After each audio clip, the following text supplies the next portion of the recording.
All right, so now that we have our nested list of all the words in all the emails stemmed and cleaned, I want to return to one of our previous topics, namely slicing data frames and creating subsets. Previously, we looked at the at attribute, we looked at the iat attribute, and we looked at the ilog attribute. In this lesson, I want to show you how to use logic to create a subset. In other words, I want to create a subset from a data frame based on a condition. Consider this part 2 of slicing data frames. I'll add a quick markdown cell here that's going to read using logic to slice data frames. Now, we've already seen how we can use the square bracket notation with a data frame to select a particular column, say the message column. But another thing that we can do in these square brackets is to place a condition, similar to what you would find after an if statement, say. Suppose I want to access a subset in our data frame, say all the spam messages. Then what I could do in here is to have data.category, so selecting a particular column, and then saying, well, only give me the rows where the category is equal to 1. This here will actually create a subset based on this condition being true. If I chain on the shape attribute here, then we can see that the size of this subset is 1,896 rows and 3 columns. This is exactly the number of spam messages that we had. If I copy paste this code and change that shape at the end to head, we can look at the first few rows in this subset. Now, these look very similar to what we've seen before, but if I change this head here to tail, we can see that the last spam message is with document ID 1895. Now, I want to pose a challenge to you to put this subsetting into a bit more practice. I'd like you to create 2 variables, doc_IDs_spam and doc_IDs_ham. And I want you to store the indices for the spam and the non-spam emails in these variables. So pause the video and try and figure this out. Did you have a go? Here's the solution. So I'll say doc_IDs_spam is equal to, and then it's going to be equal to a subset from my data frame. So I'll say data square brackets data.category is equal to double equals 1, and then I'll use the index attribute to store the index of the subset inside this variable. And I'll do something very, very similar for the ham messages, for the non-spam messages, that is. I'll just change the name of the variable to ham, and then change the category to 0. And that's it. Here's what these index values would look like for our non-spam messages. They start at 1,896 and go up all the way to 5,795. And there's a total of 3,900 of them. But the thing is, now that we know exactly which indices in the data frame correspond to our spam messages and which indices correspond to our non-spam messages, I want to show you another trick. I want to show you how you can create a subset using these indices directly. So let me quickly add a markdown cell so we can find this again easily.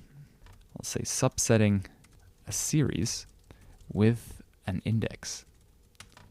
Now, if you recall, the type of our doc_IDs_ham is in fact an index. And the type of our nested list is a pandas series.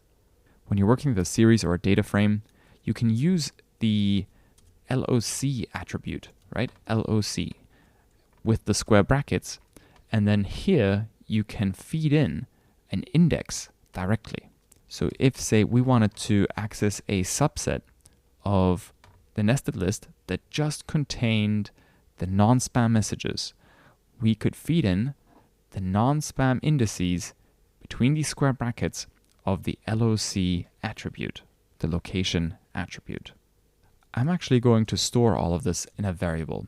I'm going to call this variable nested list ham. This nested list has the following shape. It's got 3,900 entries, and the last few entries in this series look like this. Let's do the same thing for our non-spam messages. So I'm quickly just going to paste this in here, change this to spam, and change this to spam here. So I've got a nested list spam variable, and I've got my indices for my spam emails now inside the square brackets of the location attribute for the nested list. And this will give me a nested list of all the spam messages. Fantastic. Now we have two separate lists of all the ham messages and all the spam messages, all broken up into the tokenized, stemmed, and lowercased words. At this stage, I want to propose another challenge to you. This is going to be a bit of a bigger challenge. I'd like you to practice some list comprehension, and then I'd like you to find the total number of words in our clean dataset of spam email bodies. And I'd also like you to find the total number of words used for the normal emails. And then I'd also like you to tell me what the 10 most common words are in all the spam messages, as well as the 10 most common words in all the normal email messages. I hope you're up for the challenge. I'll give you a few seconds to pause the video and figure this out. Are you ready? Here's the solution.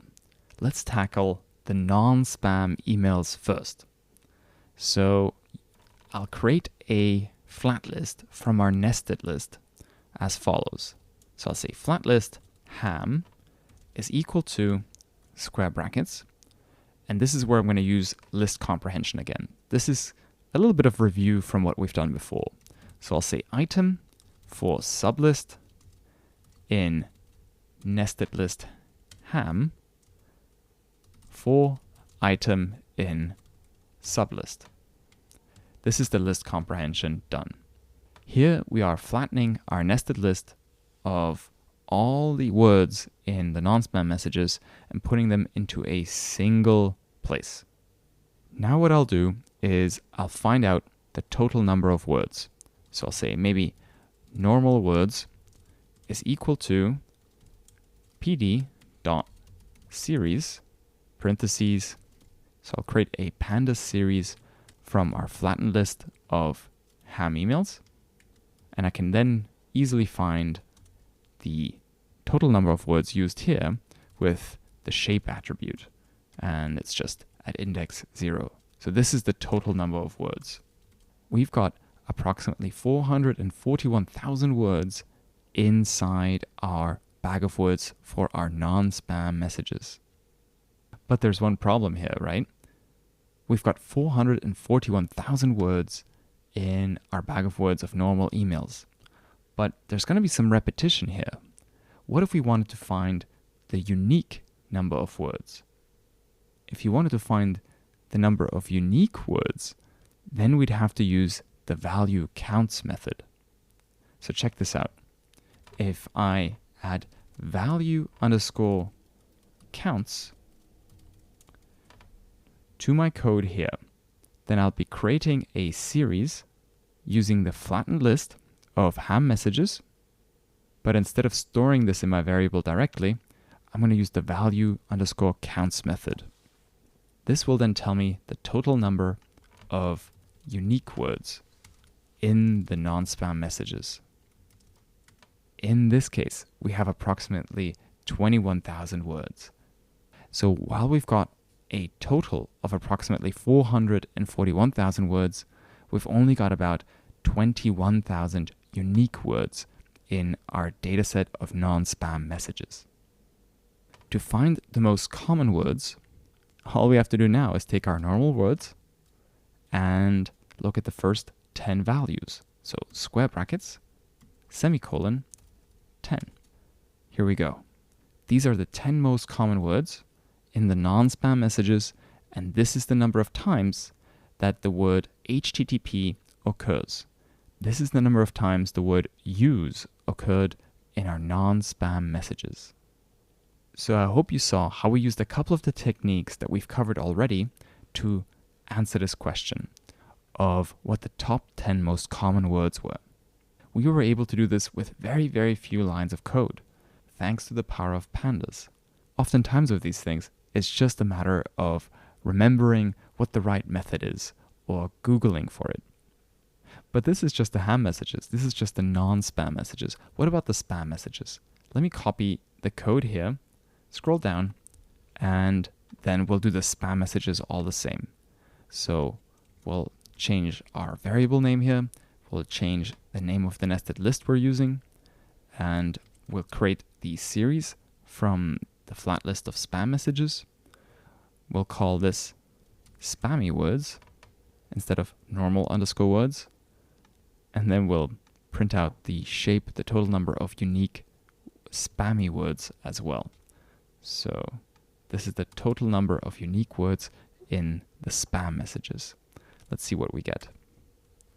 In the spam messages, we have a total of 13,000 unique words.